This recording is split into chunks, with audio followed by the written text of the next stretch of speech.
Hi friends, మీకు ఈ video నచ్చితే లైక్ చేయండి, సబ్స్క్రైబ్ చేయండి. పాపని తీసుకొని ఇంట్లోకి వస్తాడు. అది చూడగానే అక్కడున్న రమ్య, ఆగు, నువ్వు అక్కడే ఆగు, ఇంట్లోకి రావడానికి వీల్లేదు అని చెప్పేసి అంటుంది. ఆ మాటలు వినగానే అక్కడున్న కేశవ్ అయితే, నేనేం చేశాను రమ్య, ఇంట్లోకి రానివ్వకుండా ఆపేస్తున్నావు అని చెప్పేసి అడుగుతాడు. ఆ మాటలు వినగానే అక్కడున్న రమ్య, ఏం చేశావా, చేసిందంతా చేసేసి ఇప్పుడు ఏమి ఎరగనట్టు ఏం చేశాను అని అడుగుతున్నావు, నువ్వు ఇంట్లోకి అడుగు పెట్టావు అంటే నా మీద ఒట్టే అని చెప్పేసి అంటుంది.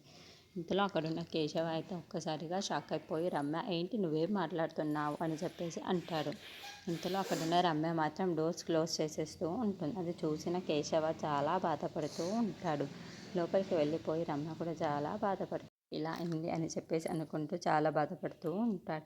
అక్కడున్న పాప గట్టిగా ఏడుతుంది. అక్కడున్న బుజ్జి అయితే, అమ్మ అమ్మ పాప ఏడుస్తుందమ్మా, తలుపు తీయమ్మ, అమ్మ తలుపు తీయమ్మ, పాప చాలా బాగా ఏడుస్తుంది, తనకి ఏమైనా ఇవ్వాలో ఏమో అమ్మ, ఒక్కసారి తలుపు తీయమ్మ అని చెప్పేసి అంటాడు.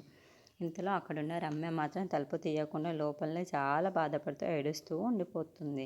అది చూసిన కేశవ కూడా మౌనంగా ఉండిపోతాడు. ఇంతలో అక్కడున్న బుజ్జి మాత్రం, అమ్మ తలుపు తీ అమ్మ, పాప బాగా ఏడుస్తుందమ్మా అని చెప్పేసి అంటూ ఉంటాడు.